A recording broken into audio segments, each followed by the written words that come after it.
PR Maniammai Institute of Science and Technology, Tanjavur. CSE with specialization in AI and ML, data science, cybersecurity and more. ரகங்கள் பலவிதம் ஒவ்வொன்றும் உலகத்தரம் தமிழக உற்பத்தியில் உங்கள் Anuj styles. Entry பண்ணா வெற்றி.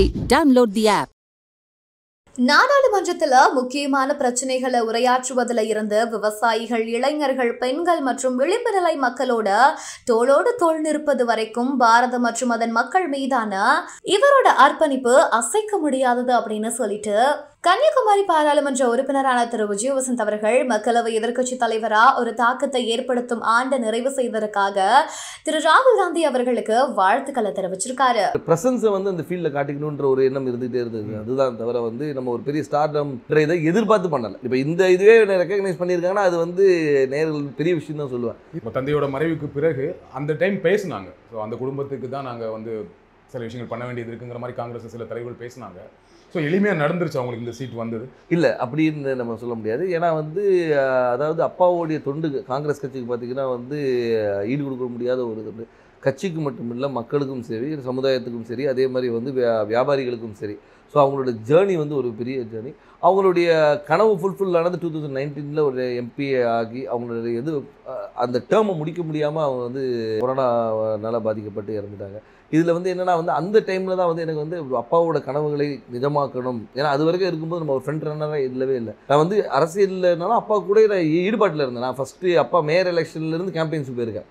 அப்போ காலேஜ் ஸ்டூடெண்ட் நான். ஸோ அந்த மாதிரி நம்ம பிஹைண்ட் இதில் அப்பா இப்படி பண்ணலாம்ப்பா அப்படி பண்ணலாம்ப்பான்னு கன்னியாகுமரி வரும்போது நாங்கள் ரொம்ப இன்வால்வாக இருந்தோம். ஃபார் எக்ஸாம்பிள் பார்த்தீங்கன்னா வந்து நோவல் டாட்டா அவர்களை பார்த்து வந்து டிசிஎஸ் கொண்டு வரணும்னு கேட்டோம். அதே மாதிரி ஒரு ஜப்பான் நிறுவனத்தோட வந்து கடல் சீற்றத்தை எப்படி பண்ணலாம்னு பேசணும்.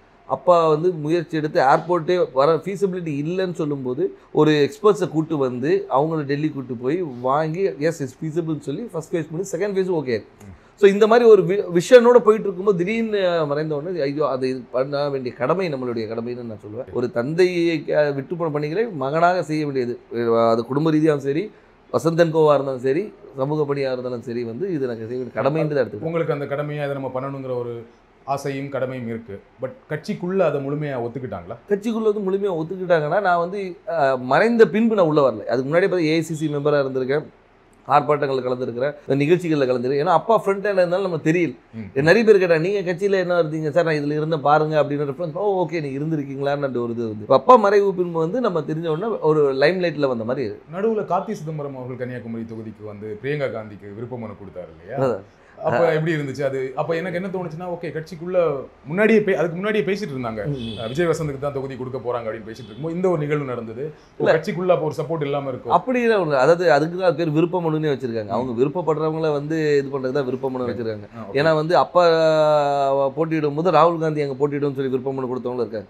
ஸோ அதனால அந்த விருப்பத்தை வந்து ஒரு அகில இந்திய தலைவர் நம்ம தொகுதியில் கன்னியாகுமரி வந்து காங்கிரஸோட கோட்டையாக இருந்த ஒரு இது, காமராஜர், குமரி அனந்தன் இவங்கெல்லாம் வெற்றி பெற்ற ஒரு இது, டென்னிஸ் எல்லாருமே வெற்றி பெற்று ஒரு காங்கிரஸோட இதாக இருந்ததுனால அந்த ஒரு பலம் இருக்கிறதுனால வந்து பண்ணால் நல்லா இருக்கும்ன்ற ஒரு இது. இப்போ சீட் கொடுத்தாச்சு, எந்த அளவுக்கு நம்பிக்கையா இருக்கீங்க? ரொம்ப நம்பிக்கையா இருக்கு. மக்கள் என்ன ரெஸ்பான்ஸ் சொல்றாங்க? மக்கள் ரெஸ்பான்ஸ் ரொம்ப நல்லா இருக்கு, ரொம்ப நல்லா இருக்கு. அதே மாதிரி என்னன்னா வந்து ஆதரவும், அதாவது வந்து முதற்கண் வந்து கட்சியோடைய ஸ்ட்ரென்த்தும் எங்களுடைய கூட்டணியோடைய பலமும், அதுபோல் அப்பா விட்டு சென்ற பணிகளும், அதுபோல் ராகுல் காந்தி அவர்களுடைய வருகை, அது வந்து அந்த கரெக்டாக அந்த மார்ச் 1 வந்தது வந்து ஒரு பெரிய எழுச்சியை கொடுத்தது.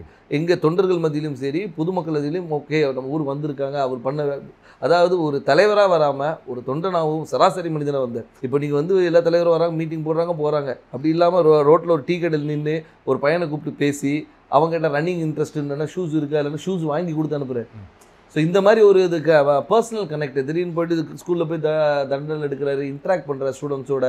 அதே மாதிரி பார்த்தா இது முந்தின இதில் பார்த்தா நெசவாளிகளும் சரி, விவசாயிகள் இன்ட்ராக்ஷன், மீனவர், அந்த மாதிரி எல்லாரோட கனெக்ட் பண்ணும்போது வந்து நம்மளோட ஒருத்தர் அவர் அப்படின்ற ஒரு அஃபினிட்டி வருது. அது போக மட்டும் இல்லாமல் இப்போ ஆளுகின்ற பிஜேபி அரசு மீது உள்ள எதிர்ப்பும் அதிருப்தியும் கூட ஒரு பெரிய பலமாக இருக்கும். கன்னியாகுமரியில் பிஜேபிக்கு கொஞ்சம் ஸ்ட்ராங் இல்லையா?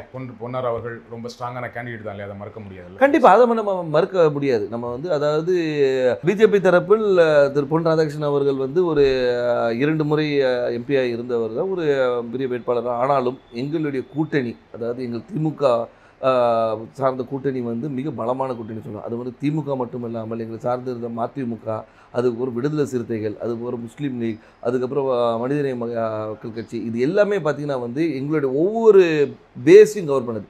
அதாவது ஒரு முஸ்லீம்ஸ் கவர் பண்ணுறது, திமுகவோட ஸ்ட்ராங் ஹோல்டு, மதிமுகவோட ஸ்ட்ராங் ஹோல்டு, அந்த மாதிரி வந்து எல்லா பாக்கெட்டும் கவர் பண்ணி எங்களோட ஸ்ட்ரென்த்தை வந்து நான் இன்னும் மொபிலைஸ் பண்ணி வச்சுருக்கோம். ஸோ இப்போ பார்த்தீங்கன்னா வந்து இது வந்து எங்களுடைய ஷுவர் ஷாட் விக்ட்ரின்னு சொல்லலாம். ஸோ உங்கள் கூட்டணியோட ரொம்ப ஸ்ட்ராங்காக இருக்குது, அந்த கூட்டணியை ஒரு பெரிய வெற்றி தேடி தரும்னு சொல்கிறீங்க. கண்டிப்பாக திரு வசந்தகுமார் அவர்களுக்கு கன்னியாகுமரி தொகுதி மக்கள் வாக்களித்தாங்க. ஏன் விஜய் வசந்த் அவர்களுக்கு வாக்களிக்கணும்? ஏன் உங்களுக்கு வாக்களிக்கணும்? அதான் வசந்தகுமார் அவர்களுக்கு வாக்களித்தனால விஜய் வசந்துக்கு வாக்களிக்கணும்னு நான் சொல்ல வரல. ஆனால் ஒரு காங்கிரஸ் வேட்பாளராகவும் அதே மட்டுமல்ல வசந்தகுமார் அவர்கள் வந்து இந்த மக்களுக்கும் கன்னியாகுமரி மக்களுக்கும் பல துண்டுகளை செஞ்சுருக்காங்க. அது விட்டு போன பணிகளை வந்து அவர் மகன் செய்வார் என்ற ஒரு நம்பிக்கை அவங்களுக்கு இருக்குது. அது மட்டும் இல்லாமல் வந்து நான் வந்து ஒரு வாரிசாக வந்து நேராக போயிட்டு வந்து நான் நேராக டெல்லியில் இங்கேயும் போய் வரல. அடுத்த நாளே மக்களை சந்தித்தேன், மக்களோட இருந்தேன், எல்லா நிகழ்ச்சிகளை கலந்து கொண்டு எல்லாரோட நிறை குறைகளை கேட்டுட்ருக்கோம், மக்களாக இருந்தோம். அது ஏன்னா எடுத்தவொன்னே அக்செப்ட் பண்ணிக்க மாட்டாங்க, கேட்குற கேள்விக்கு நான் சொல்கிறேன். அதை அக்செப்ட் பண்ண வைக்கிறதுக்கு நான் ஒர்க் பண்ணேன். ஸோ அதனால் வந்து அப்பாவுடைய இடத்தை வந்து மகன் வந்து நிரப்பார் என்ற நம்பிக்கையை அவங்களுக்கு கொடுத்தேன். அந்த நம்பிக்கையை வந்து எல்லாருனாலையும் பெருசாகவே இருக்குது. அதனால் வெற்றி வாய்ப்பு ரொம்ப நல்லா இருக்குது. குமரி மாவட்டத்தில் வரீங்க, ரொம்ப படித்த மாவட்டம், ஆனால் அங்கே நிறைய பிரச்சனைகளும் இருக்குது. அதை கரெக்டாக ஐடென்டிஃபை பண்ணியிருக்கீங்களா? என்னென்ன திட்டங்கள் வச்சுருக்கீங்க? கண்டிப்பாக. அதாவது வந்து நீங்கள் கன்னியாகுமரியை பொறுத்த வரைக்கும் பார்த்தீங்கன்னா வந்து இந்த மிக்ஸ் ஆஃப் ஆல்னு சொல்லலாம். அதாவது கடல் இருக்குது, மலை இருக்குது, எல்லாமே இருக்குது. அதனால் வந்து மக்களுடைய தேவைகளும் அவங்களுடைய இதுவும் நிறைய வேறுபாடுகள் இருக்குது. ஒரு பாக்கெட்டையும் நாங்கள் அனலைஸ் பண்ணி வச்சுருக்கோம். அதாவது இந்த மக்களுக்கு இது தேவை, இவங்களுக்கு இது தேவையில்லைன்ற அளவுக்கு அனலைஸ் பண்ணி வச்சுருக்கோம். மக்களுக்கு விரோதமான எந்த ஒரு சட்டத்தையும் கொண்டு வரக்கூடாது என்ற ஒரு முடிவும், மக்களுக்கு எப்போவுமே நன்மை கொடுக்கணுன்ற ஒரு சட்டத்தை கொண்டு வரணும். அவங்க மக்களுடைய வாழ்வாதாரத்தை உயர்த்துகிற அளவுக்கு என்ன செய்யணுமோ அந்த திட்டங்களை கொண்டு வந்து. எனக்கு தெரிஞ்ச வரையும் குமரி மாவட்டத்தில் வாழ்வாதாரம் ஓரளவுக்கு நல்ல வாழ்வாதாரம் இருக்கும். எல்லாமே படித்தவங்களாக இருப்பாங்க, வேலையில் இருப்பாங்க. ஆனால் என்னென்னா அங்கே என்ன வேலை கிடைக்குன்னா, ஒன்று படித்து முடித்தா டீச்சர், பெண்களாக இருந்தால் நர்ஸு, அப்படி இல்லைன்னா இப்போ ஒரு சமீப 10 வருடங்களாக சாஃப்ட்வேர் இன்ஜினியர் நிறைய பேர் வந்து சென்னையில் வேலை பார்க்குறாங்க, ஃபாரின் போவாங்க, கப்பல் போவாங்க, இந்த மாதிரி வேலை செய்வாங்களே தவிர மாவட்டத்துக்குள்ளே வேறு என்ன வேலை வாய்ப்புனா எதுவுமே பெருசாக கிடையாது. ஃபேக்ட்ரிஸ் கிடையாது, சாஃப்ட்வேர் கம்பெனிஸ் கிடையாது. அப்போ அதற்கான திட்டங்கள் என்ன? அதற்கான திட்டங்கள் நிறைய கொண்டு வர திட்டங்கள் நிறைய இருக்குது. ஏன்னு சொல்லிங்கன்னா வந்து நீங்கள் சொல்கிற ரிக்குவயர்மெண்ட்ஸ் மட்டும் பார்த்தீங்கன்னா வக்கீல்களும் மாதிரி நிறைய இருக்குது, டாக்டர்ஸ் நிறைய இருக்கிறாங்க. நீங்கள் சொன்ன அது நர்ஸ் டாக்டர்ஸ். அது மட்டும் இல்லாமல் வந்து லிட்ரஸி ரேட் அதிகம் இருக்கிறதுனால வந்து இவங்க பல இடங்களில் ஸ்ப்ரெட் பண்ணியிருக்கிறாங்க. ஸோ அது மாதிரி தொழிற்சாலைகளை கொண்டு வரது வந்து ஒரு சில பாக்கெட்டில் கொண்டு வரலாம். இப்போ பார்த்தீங்கன்னா தொழிற்சாலைகள் வந்து ஒரு இடத்துல கூட, அதே மாதிரி கடற்புற கதை வந்து டெவலப் பண்ணுறதுக்கு என்னென்ன கொண்டு வரணும். ஸோ தொழிற்சாலையை கொண்டு வருது. அதனால வந்து ஒவ்வொரு ஊர் இப்போ பார்த்தீங்கன்னா ரப்பர் ஃபேக்ட்ரி இருக்காங்க, ரப்பர் ஃபேக்ட்ரியை வந்து நம்ம டெவலப் பண்ணலாம். ஸோ வந்து அது மாதிரி தொழிற்சாலை நிறைய இருக்குது. அதே மாதிரி வேலைவாய்ப்பு திட்டங்களும் நிறைய கொண்டு வரலாம். நம்ம என்னென்னா நம்ம மக்கள் என்னென்னா இங்கே இருக்கிற மக்கள் எல்லாமே பாதி பேர் வெளியே தான் இருக்கிறாங்க. இப்போ இந்த கொரோனால தான் நமக்கு தெரிஞ்சு பாதி பேர் ஊரில் இருக்கும். இவ்வளோ பேர் வந்து நம்ம ஊரை சார்ந்தவங்க இந்த தமிழ்நாடு முழுக்க இருக்காங்க தெரியும். This video sponsored by Vasant & Co. Holidays nale adu namma GT Holidays da. GT Holidays, South India's #1 travel brand. You know you are special when you're with GT Holidays. ஒரு பெரிய மிருகம் சின்ன மிருகத்தை வேட்டையாடுறதும் சின்ன மிருகம் அதை விட சின்ன மிருகத்தை வேட்டையாடுறதும் சகஜம்தான். Periyar Maniammai Institute of Science and Technology, Tanjavur. CSE with specialization in AI and ML, data science, cybersecurity and more. ரகங்கள் பலவிதம், ஒவ்வொன்றும் உலகத்தரம். தமிழக உற்பத்தியில் உங்கள் அனுஜ் டைல்ஸ். என்ட்ரி பண்ணா வெற்றி. Download the app.